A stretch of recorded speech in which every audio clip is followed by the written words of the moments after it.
All right, today we are talking about terminating and repeating decimals. This is something that we've mentioned before whenever we talked about the number system in the very beginning of the year. We talked about real numbers, whole numbers, integers, rational numbers, irrational numbers. And within that number system, we mentioned terminating and repeating decimals. So we're going to look at a couple of examples today, and we're going to practice a little bit with those.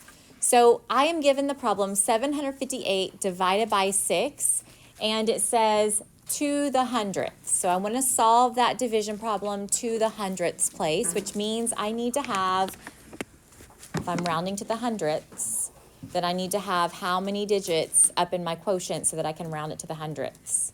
8. 5. What? How many decimal digits do I need in my quotient if I'm rounding my answer to the hundredths? 5. Well, I want my answer to have 2 decimal places, but how many would I need if I had to round it to the hundredths? I would need 3. I would have to write my answer to the thousandths place so that I would have a digit to look at, my judge.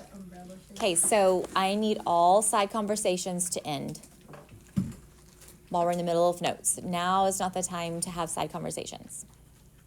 Okay, so we're going to look at our first problem. We have 758 divided by 6. So we're going to use our normal process steps that we are used to using. So over here, we're just going to make our note, divide, multiply, subtract, bring down, and we can check if we want to. Checking is always a great idea. All right. Now, it says add zeros to extend the dividend. So we know that we're probably going to have a remainder, and we no longer write our answers as remainders. We are going to extend them by writing that decimal and 0, our BFFs. So let's start out by dividing like normal. I know that 6 goes into 7 one time. 6 times 1 is 6. I subtract, and I bring down, and I repeat my steps. 6 goes into 15 twice, which is 12. Subtract, bring down. 6 goes into 38. How many times? 6 times. Multiply. 6 times 6 is 36. Subtract. And now I can't bring down. You can set them right here. Thank you. So this is when I add my BFFs, decimal and 0. And what do I do with the decimal before I continue dividing? Pop it to the top. Very good. Now I can finish dividing because I can bring down a 0. 6 goes into 20. 3 times, which is 18. Subtract. What is going to happen? You have to put a line over. The 3. Okay, now we're writing this to the hundredths, but this is special because it's repeating. So down here, I'm going to make my note where it says the blank repeats. I'm going to write the 3 repeats. It tells me draw a bar over the repeating digit or digits. So sometimes you might have 2 digits that repeat over and over, like 1, 3, 1, 3, 1, 3. So if those 2 digits keep repeating in that same pattern, you would draw a line over the 1 and the 3. In this case, it's just 1 digit that's repeating. So it's going to look like this. I'm going to have 126 and 33 hundredths. I'm going to draw a bar just over one of the 3's to show that that 3 will continue on forever. What do we call this decimal? A repeating decimal.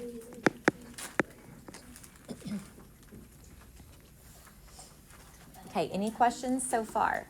Why do we only put it over 1 digit? Because there's only 1 digit that repeats. Sometimes you might see I'm just going to give you a random example. This is the one I was kind of explaining a minute ago. If you were dividing and it looked like that, then I could write my answer like this and draw a bar over the 1 and the 3 to show that it's 1, 3, 1, 3, 1, 3, 1, 3. But in this case, just the 3 is repeating. Because I wanted to write my answer to the hundredths place, I need to have a 3 in the hundredths, and then I draw a bar over it to show that it continues on forever and ever. All right, let's go down and look at a couple more examples. Okay, let's look on the left side first. I have 695 divided by 20. So again, I'm going to use that process, the division process steps that we filled in. And I'm going to start, it's a 2-digit divisor. 20 cannot go into 6, so you can either put a placeholder 0, an X, whatever you want to put there, but be sure that you continue to line everything up correctly. Now, 20 goes into 69, how many whole times? 3, and we know that 20 times 3 is 60, so now I subtract, and now I bring down. How many whole times can 20 go into 95? 4. Multiply 20 times 4 is 80. Subtract. Bring down. I don't have anything to bring down, so I've got to add my BFFs. Decimal and 0. Pop the decimal to the top. Now I can bring down a digit. So 20 can go into 150 how many times? 7. 7 times 20 is 140. Subtract. Add another 0 to bring down. And 20 goes into 100 5 times. Okay, so my quotient is going to be 34 and 75/100ths. This is an example of a terminating decimal. Terminating just means that it ends. It does not continue on forever. Are we gonna put on the first one? Oh wait, never mind. So this quotient includes a terminating decimal. Okay, I want you guys, y'all can work with your tables, but I want y'all to do the next one. And then we're going to check it together. And we're going to go ahead and see if you can figure out what kind of decimal it is. Fill in the blank if you think you know. If you're unsure and you don't want to do it permanently, use a pencil. And then you can trace back over it with the color if you want to. I'm going to give y'all a couple minutes to work this out together.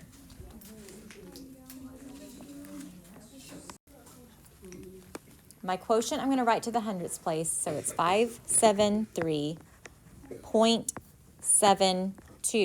573 and 72 hundredths. This quotient includes a what kind of decimal? Repeating. What pattern is repeating? What is repeating? The 72 is repeating. So what do I draw my bar over? The 72. I want to make sure that it's over both of those digits.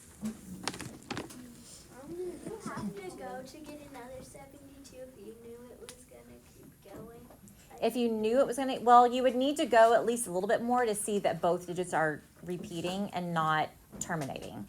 So once I see that I have 2 whole repetitions, then I'm done. I would have what I have on my paper. You should have on your paper. Okay. Does everybody have everything filled in on this page? Because we're about to go on to the next page, which is about dividing decimals by powers of 10. 10, 100, 1,000. Okay. So we've talked about multiplying numbers by powers of 10. When we multiply a number by 10, we move the decimal to the right 1 place. There's 1 0 in 10. We move the decimal 1 place to the right.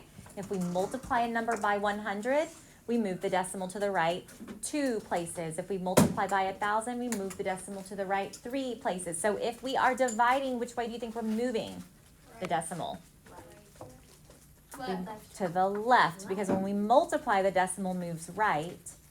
So when we divide, that decimal is going to move left. So when you divide by 10, you are taking 1/10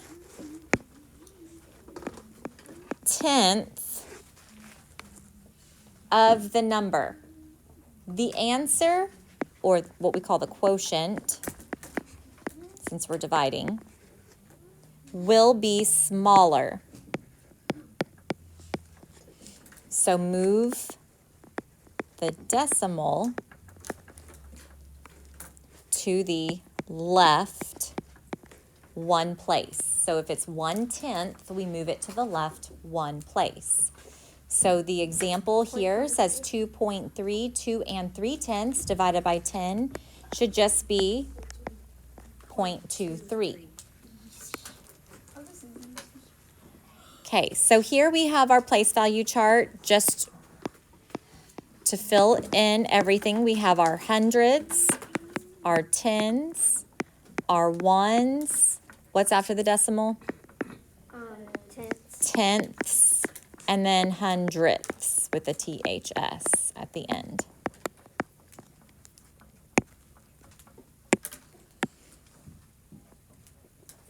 Whole numbers are larger, so we add zeros when multiplying.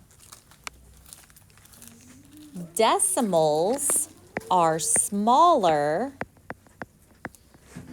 so that means move the decimal point left when dividing. So we're going to do a little bit of practice.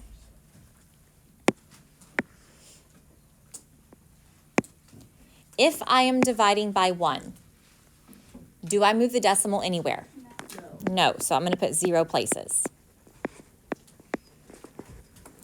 If I am dividing by 10, I move the decimal point 1 place to the left.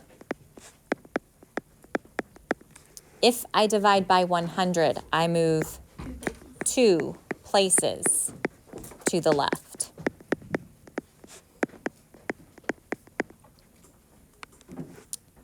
If I divide by 1,000, I move 3 places to the left.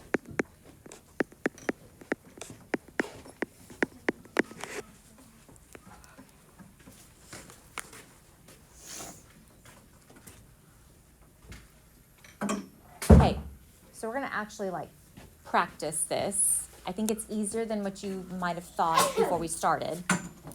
If I have 12 and 33 hundredths and I'm going to divide by 1, does that number change?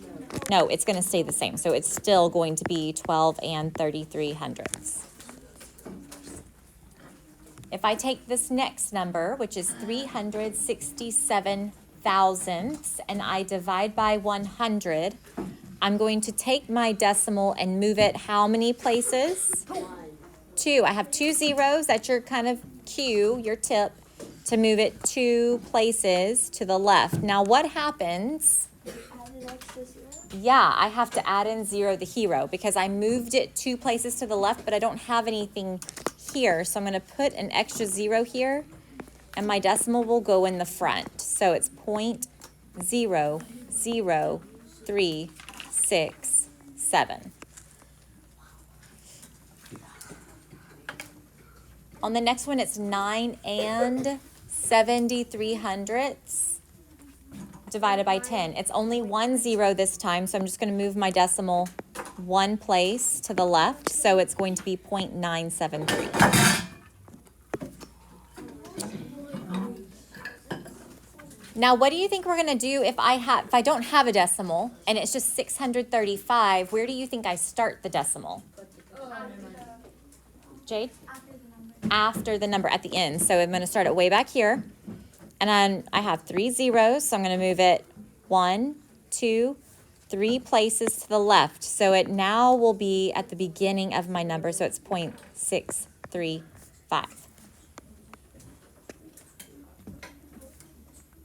24 divided by 100. I have 2 zeros, start at the end of my number and go back 1, 2 places, so my answer is 0.24.